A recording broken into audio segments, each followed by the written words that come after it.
because it is crystal clear that without a strong technology preparation, you cannot be a strong space nation. And there I really would like to make an emphasis on preparation of future technologies. This is both in sensors, in material sciences, in propulsion, but also in quantum technologies, artificial intelligence, and this type of activities. So there's a lot of domains that we are looking at and to really broaden and stabilize, if I may, this technology preparation and technology development. Hey SpaceWatchers, and welcome back to our Space Café Radio. Today I have the great honor to sit together with Dr. Josef Aschbacher, the Director General of the European Space Agency ESA. Josef, how are you doing today? I'm doing very well, and it's a big honor to be with SpaceWatch again. Thank you for your time. Given the recent election, and we can't avoid to talk about that, what potential impacts do you foresee for ESA's collaboration with NASA and the other American space organizations? How might ESA's strategic priorities shift depending on the changes in the US space policy? Yeah, of course, everyone has very carefully watched the elections in the United States, myself included, and of course also the role which one of our major space actors in the world is playing. That means Elon Musk during the run-up to the election and right afterwards. Of course, this will certainly have an impact, but it is not for me as ESA to speculate what happens in the United States or how the United States will organize the space policy. This is really a US duty and a US privilege. Of course, what I see from a distance from Europe is that space has risen to the very top level of politicians. Donald Trump, right after the elections, was talking about space, about Starship, about Elon Musk and the achievements he has made. And for me, this is good news because it shows at top political level that space is a very strategic, is a very important domain, which has many facets. I will certainly see how this can be translated into European politics and European context. But the fact that space has got this prominence during the election and right afterwards, I think is something that people will take note of, also in Europe. And this, of course, is something that they will have in mind when we prepare the next decisions in Europe. We have a ministerial coming up in November next year, hosted in Germany, in Bremen. There will be major decisions made because this will define the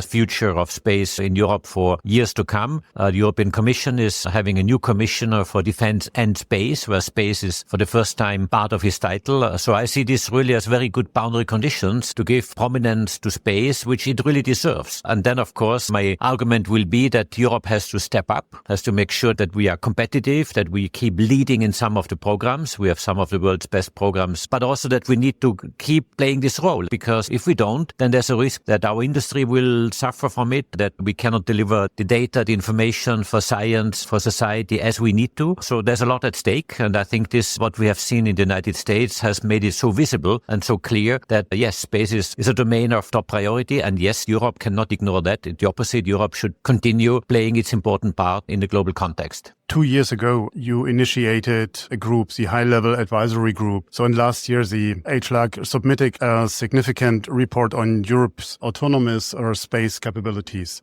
Do you believe the current geopolitical and technology climate signals that now it's truly the time to prioritize European autonomy in space? And what concrete steps might ESA take to bring this vision into life? Yeah, certainly, as just said before, Europe needs to step up and create more strength and more autonomy out of its own right. First and foremost, Europe has to do what is right for Europe and not what others are doing and copying or replicating. So therefore, Europe needs to certainly define its own domains where space investments are necessary and to create strength and autonomy to some extent. But space is never autonomous. Space is always a cooperation with others. We're having very good cooperations with NASA. We have very good cooperations with JAXA, with many other organizations. Actually, altogether, we have about 500 international agreements between ESA and other partners, some of them very big, some of them very small. But it's a lot of agreements we have because space by nature is quite international and is very often based on cooperation. Yes, I would like to continue cooperation internationally. I would like actually to reinforce it and strengthen it, but making sure that we have something good to offer. That means strength, autonomy of technology that we develop on our own. So you have been asking what this could be. Certainly, we will reinforce our challenge for the launches, so for micro launches, the European Launcher Challenge. And this will have a very important, significant funding proposal. Also on the cargo return service, we will go into phase 2 and propose the funding of phase 2, but also many other domains. In Copernicus, we have the next generation of satellites coming. In navigation, we have further development of the LEO PNT and the Galileo framework. In telecom, of course, IRIS² is now starting. We will see what in the ESA context we can contribute to advance key technologies that are necessary necessary for that. I think of encryption and quantum technologies, quantum communication, but also quantum computing and quantum sensing. Future domains where I would like to develop the technologies. Then, of course, we have the whole exploration domain. Exploration starts with low Earth orbit. There, certainly, we will have a very solid proposal to make on how to make sure that our astronauts can fly to the space station and then eventually,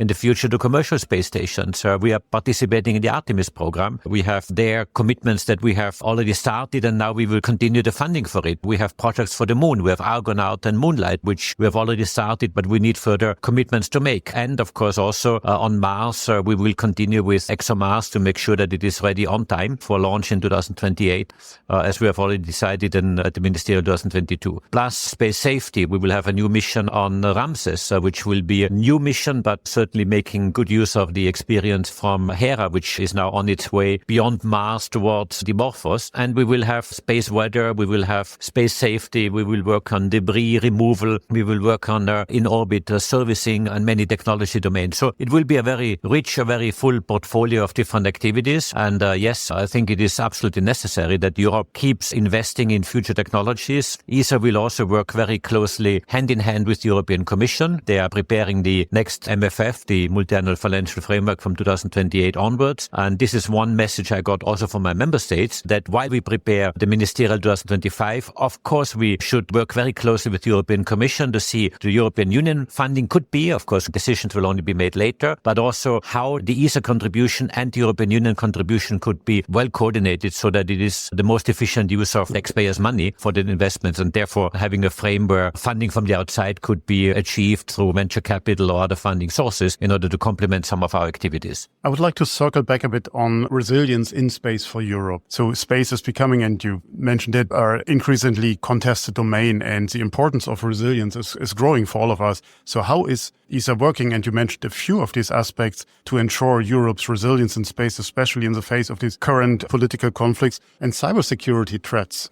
Yeah, there's a lot to be said. First of all, let me just to be very clear, all the issues related to security or even defense, we can work in it from a programmatic and security framework, but we can only work on it if demanded, if mandated by member states or the European Union. We're having many projects already which we're implementing. I take Galileo PRS signal, I take the launcher programs, which is by nature dual-use technologies. I take even meteorology, where we have meteorological satellites that produce weather data for different types of users. And there are many other examples. So yes, so we can do it, but only if we are requested or mandated by member states. And this is really important. So it's not for me to propose it as the visa. It's really the member states requesting us to implement projects. Of course, we have to see how this develops. It is too early to predict. What, of course, you observe is that in the European Commission, you have a commissioner for defense and space.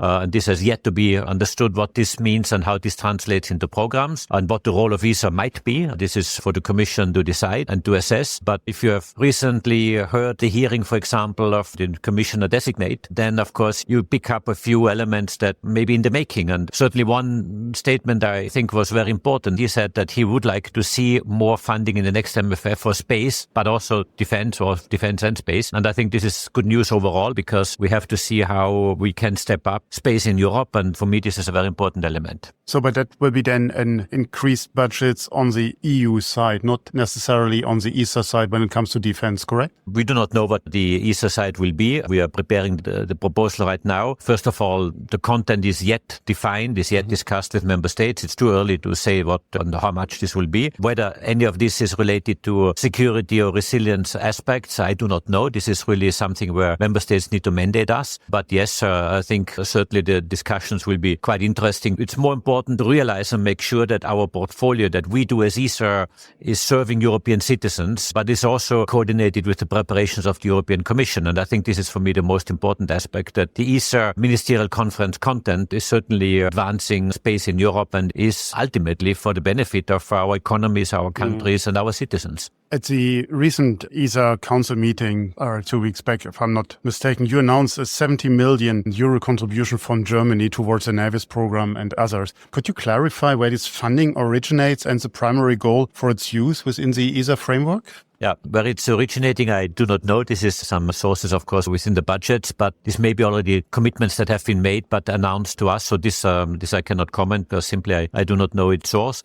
But what it is used for, if I remember well, 5 budget lines to which it was allocated. So it's not the 70 into one. So it's really split up over different programs. I remember there was something for LEO PNT. There was some activity on Navis. There's a breakdown on the different program lines. But this is quite usual, quite normal that we get from member states announcements of some subscriptions that are made at the council meeting. And then this may be part of the routine budget process that happens in a country. Okay, so if I'm understand that correctly, these are budgets that were allocated differently and then reallocated towards ESA. No, this is new subscriptions. So this is not reallocating from one to another, but this may well have been somewhere in the system that to be allocated for ESA, so reserved or earmarked for ESA subscriptions. Let's talk a bit about the investment landscape. So 2023, we saw a dip in space investments globally, unfortunately reflecting the broader market trend. Given this environment, what measures is ESA taking to ensure that Europe's space sector remains resilient, especially as Europe's space activities are more institutional driven compared to other regions? Yeah, this is partially true. Europe has really been catching up recently from a commercial perspective. That means co-funding from the commercial side. Actually, the increase was quite remarkable. I can give you the figure for last year in 2023. We had 460 million that was provided through our investors network, where we have about 50 different venture capital companies or other funding entities that are part of this investors network. And they have invested into various companies across Europe. In addition, the European private funding or private co-funding into space was a bit higher. I think it was in the order of close to 750 million of last year, which, yes, it was a bit higher the year before. So there's a little dip. This is correct. But I see this as a normal evolution. We had an extremely high amount in 21, 22. Actually, it really was shooting up and now it's going a bit down. But overall, I see a very positive climate for investments in space, also from a commercial perspective. We know the large macroeconomic figures. We have today, let's say the space economy is about 500 billion worldwide. We estimate this to be 1 trillion in the next decade. There are different projections of when exactly this will happen, but it is clear that the space economy globally is expanding quite significantly. Estimates are a bit between 8 and 10%. And this is great. 8 to 10% expansion of this economic sector is much more than many other sectors in the world. So space is a growth sector, is expanding. And yes, there will be certainly in Europe quite significant investments coming. I see. You recently revealed that ESA is working on a strategy 2040. So could you share more details about this long-term vision and what core objectives and challenges does this new strategy addresses? And how do you foresee ESA's role evolving by 2040? No, this is actually something important. Maybe I step back a bit to explain how this is seen in context. In the past, typically ESA had strategies that were covering the mandate of a director general. So when I became director general in 2021, I put an agenda 2025 on the table, which was the strategy for the next 4 years linked to my nomination as director general. Of course, it looked into the 30s in order to define what needs to be done in the next 4 years. And this was typically happening. We also had previous agendas, 2007, I remember, 2011. So every 4 years, a new agenda, not every, but typically for 4 years, strategic orientation would have been published. So what I thought, because I was just renominated for another 4 years, so my term now goes until 2029. So instead of issuing another agenda 2029, I really thought it is much better having a longer term view. So 2040 as a time frame, but also something that is not coming from me as Director General, but really as a much broader, I would say, mandate. And therefore, the member states actually accepted my proposal that this should be something that is a 2040 time frame, so not linked to the mandate of a particular person, but secondly, and this is even more important for me, something that is discussed and elaborated with Council. So that means all these are member states. So this really will be a strategy that is a strategy of the ESA member states and for a longer term. And I think that is much more solid. And this is very important. Also, as ESA is celebrating 50 years next year, I think this is also an important step that we have a history of 50 years of success and we prepare for the next 15 or 20 years into the future through this strategy 2040. So this is a bit the context, how it is being seen. So the document is still under elaboration. It's not yet finished. We have discussed the draft version at the October Council. The goal is that we can hopefully coming with a draft final version or possibly a final version by December, by the end of the year. But it is getting closer to its final document. So it's a bit too early now to say what is in it because it's still work in progress. But it is clear that we would like to have an ambitious program that is a strategy that is a mix of, on one side, protecting our planet. That means Earth observation, but also other technologies that are protecting our planet, including, by the way, planetary safety.